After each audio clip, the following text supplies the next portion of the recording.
Seguidamente, leamos los siguientes pasajes. 6. El Sermón del Monte. 1. Las bienaventuranzas. Mateo, capítulo 5, versículos 3 al 12. 2. Sal y luz. Mateo, capítulo 5, versículos 13 al 16. 3. Ley. Mateo, capítulo 5, versículos 17 al 20. 4. Enojo. Mateo, capítulo 5, versículos 21 al 26. 5. Adulterio. Mateo, capítulo 5, versículos 27 al 30. 6. Divorcio. Mateo, capítulo 5, versículos 31 y 32. 7. Votos. Mateo, capítulo 5, versículos 33 al 37. 8. Ojo por ojo. Mateo, capítulo 5, versículos 38 al 42. 9. Ama a tus enemigos. Mateo, capítulo 5, versículos 43 al 48. 10. Instrucción acerca de dar. Mateo, capítulo 6, versículos 1 al 4. 11. Oración. Mateo, capítulo 6, versículos 5 al 8.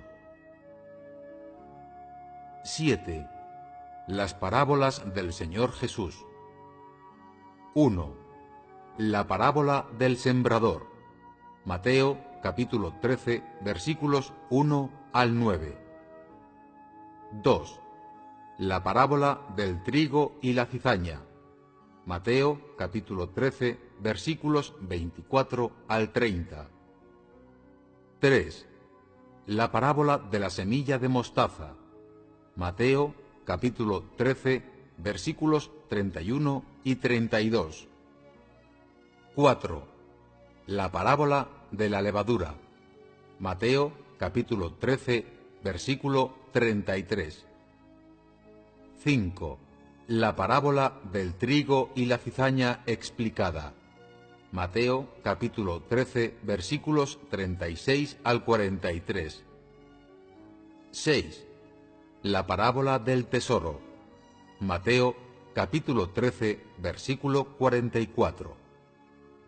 7. La parábola de la perla. Mateo, capítulo 13, versículos 45 y 46. 8. La parábola de la red. Mateo, capítulo 13, versículos 47 al 50.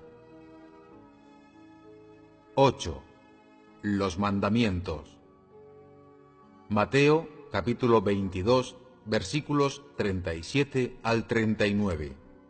Jesús le dijo: Tú amarás al Señor tu Dios con todo tu corazón, con toda tu alma y con toda tu mente. Este es el primer y principal mandamiento. Y el segundo es similar: ama a tu prójimo como a ti mismo. Veamos primero cada parte del Sermón del Monte. ¿Con qué están relacionadas todas ellas? Puede decirse con certeza que éstas son todas más elevadas, concretas y cercanas a las vidas de las personas que las regulaciones de la era de la ley.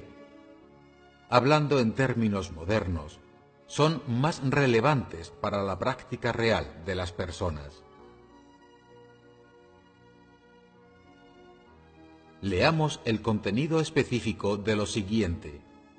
¿Cómo deberías entender las bienaventuranzas? ¿Qué deberías saber sobre la ley? ¿Cómo debería definirse el enojo? ¿Cómo debería tratarse a los adúlteros? ¿Qué se dice y qué tipo de normas hay sobre el divorcio? ¿Y quién puede divorciarse y quién no? qué hay de los votos, el ojo por ojo, amar a los enemigos, la instrucción sobre dar, etc. Todas estas cosas tienen que ver con cada aspecto de la práctica de la creencia en Dios por parte de la humanidad y de seguir a Dios. Algunas de estas prácticas siguen siendo relevantes actualmente, pero son más rudimentarias que las exigencias actuales a las personas. Son verdades bastante elementales que las personas se encuentran en su creencia en Dios. Desde el momento en que el Señor Jesús comenzó a obrar, Él ya había empezado a hacerlo en el carácter vital de los humanos, pero en base al fundamento de las leyes. ¿Tenían algo que ver con la verdad las normas y los dichos sobre estos temas? Por supuesto que sí. Todas las regulaciones, los principios y el sermón en la era de la gracia anteriores tenían relación con el carácter de Dios y con lo que Él tiene y es, y por supuesto con la verdad. ¿Puedes decir que alguna de estas cosas en el sermón no estén alineadas con la verdad? No puedes. Cada una de ellas es la verdad, porque eran todas ellas exigencias de Dios para la humanidad. Eran todos principios y una perspectiva dados por Dios de cómo comportarse, y representan su carácter. Sin embargo, en base al nivel de su crecimiento en la vida de esa época, sólo podían aceptar y comprender estas cosas. Como el pecado de la humanidad no se había resuelto, el Señor Jesús sólo podía proclamar estas palabras, y sólo podía utilizar esas enseñanzas simples dentro de esta clase de ámbito para decir a las personas de la época cómo debían actuar, qué debían hacer, dentro de qué principios y esferas debían hacer las cosas y cómo debían creer en Dios y cumplir sus requisitos. Todo esto estaba determinado en base a la estatura de la humanidad en esa época.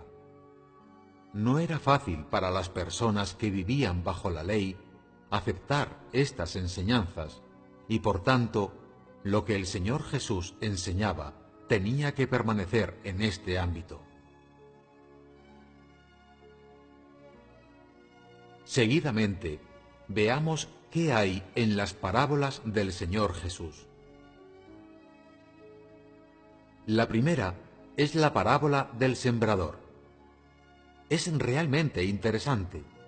Sembrar semillas es un acontecimiento común en las vidas de las personas.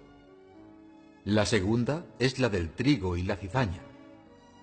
En lo que respecta a esta, cualquiera que haya plantado cultivos y adultos lo sabrá. La tercera es la parábola del grano de mostaza. Todos vosotros sabéis lo que es la mostaza, ¿verdad?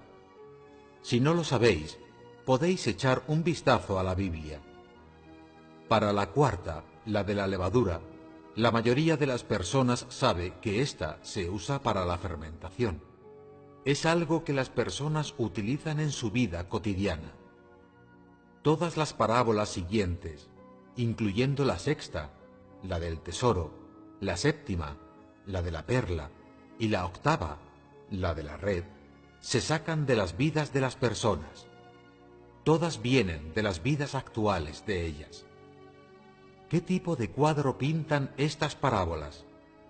Es una imagen de Dios convirtiéndose en una persona normal y viviendo junto a la humanidad, usando el lenguaje de una vida normal, el lenguaje humano, para comunicar con los hombres y proveerles lo que necesitan.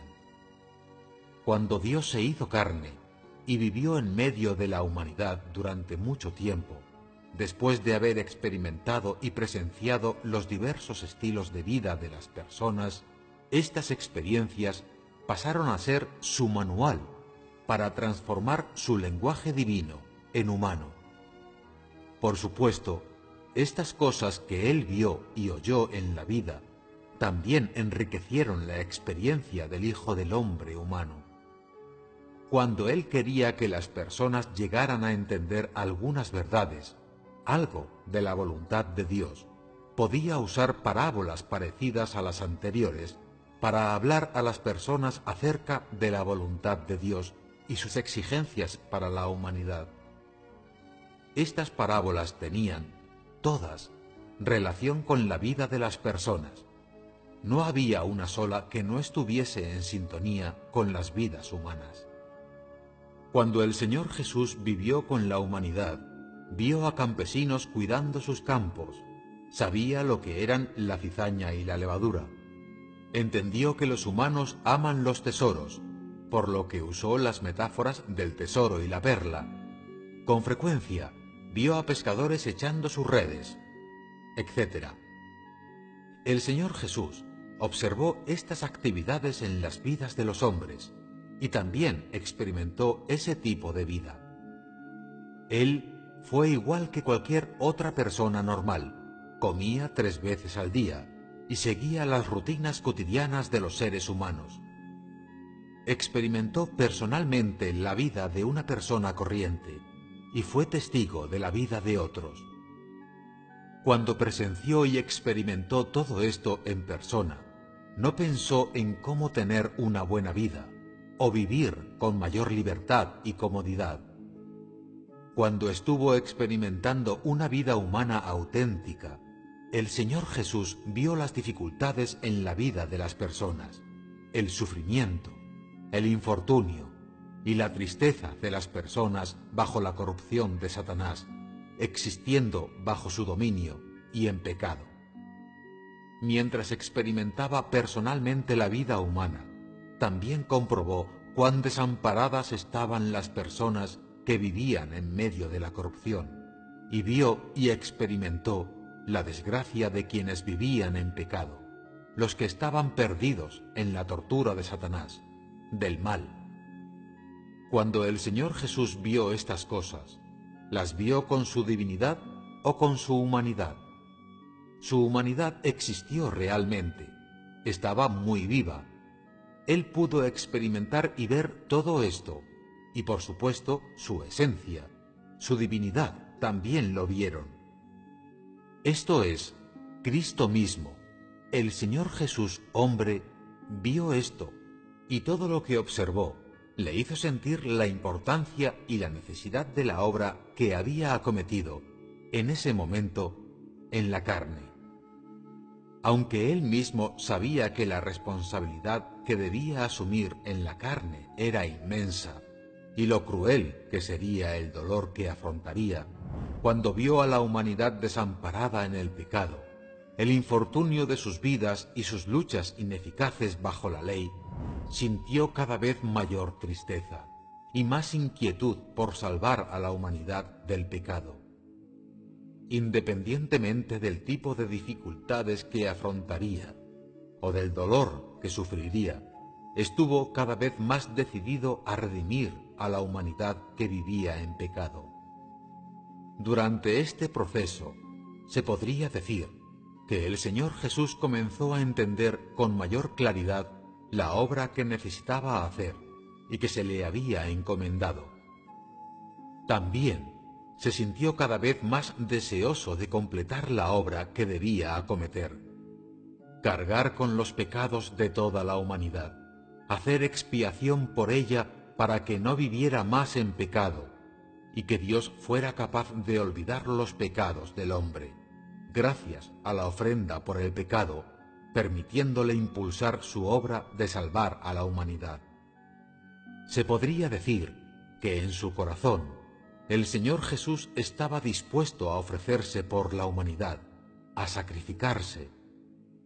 También lo estaba a actuar como ofrenda por el pecado, a ser clavado a la cruz, y estaba ansioso por completar esta obra.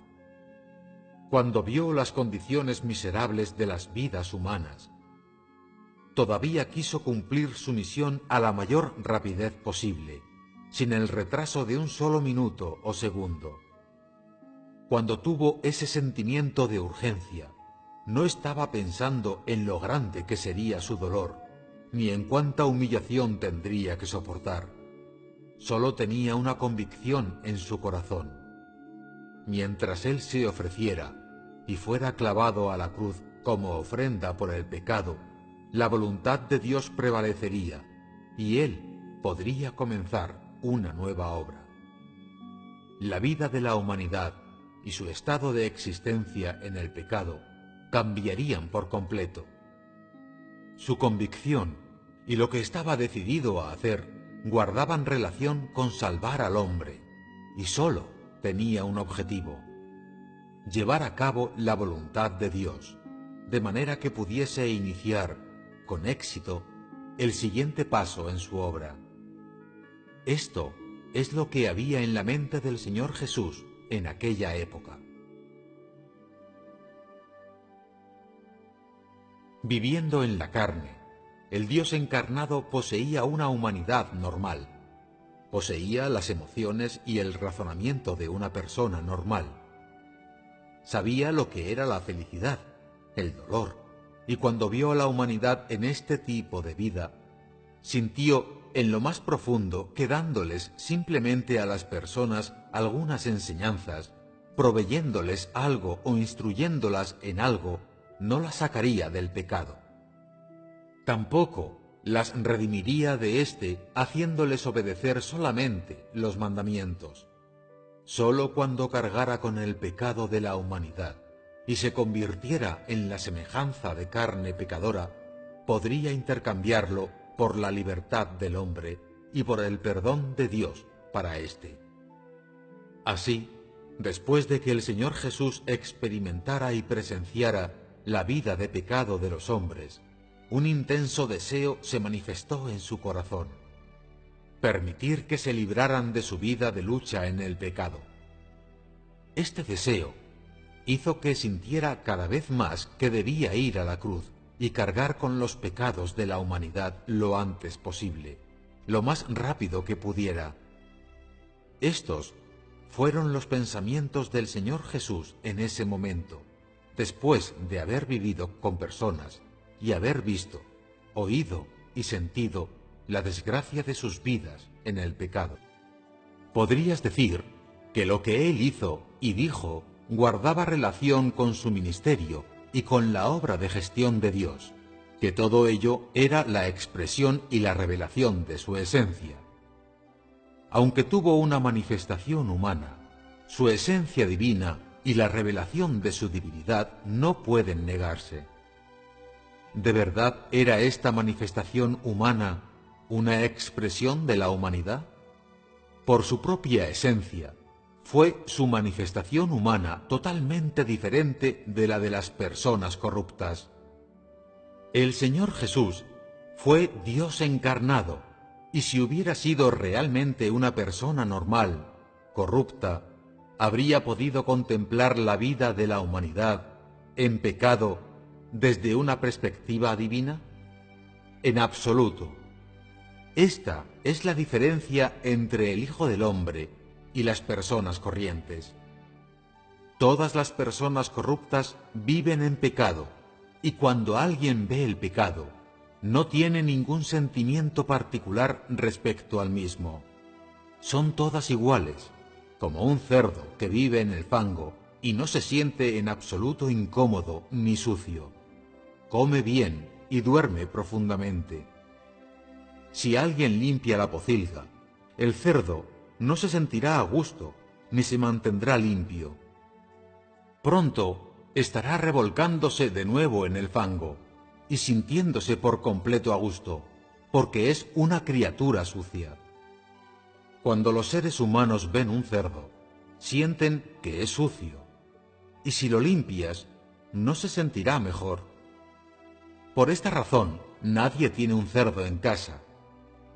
La forma en que los humanos ven a los cerdos siempre será diferente de cómo se sienten ellos, porque los seres humanos son, después de todo, humanos, y sólo pueden ver algo desde la perspectiva y la altura de una persona. Él siempre observará a la humanidad desde la perspectiva de la divinidad, desde la altura de su posición como creador. Siempre la contemplará a través de la esencia y de la mentalidad de Dios. No puede verla en absoluto desde la altura de una persona normal ni desde la perspectiva de una corrupta. Cuando las personas miran a la humanidad, lo hacen con una visión humana y usan cosas como el conocimiento, las normas y las teorías humanos como punto de referencia. Esto se halla dentro del ámbito de lo que las personas pueden ver con sus ojos, de lo que unos seres corruptos pueden lograr. Cuando Dios mira a la humanidad, lo hace con visión divina. Usa como medida su esencia y lo que Él tiene y es. Este ámbito incluye cosas que las personas no pueden ver. Esta divergencia viene determinada por la esencia de los seres humanos, que es distinta a la de Dios y que determina las identidades y las posiciones, así como la perspectiva y la altura desde la que ven las cosas.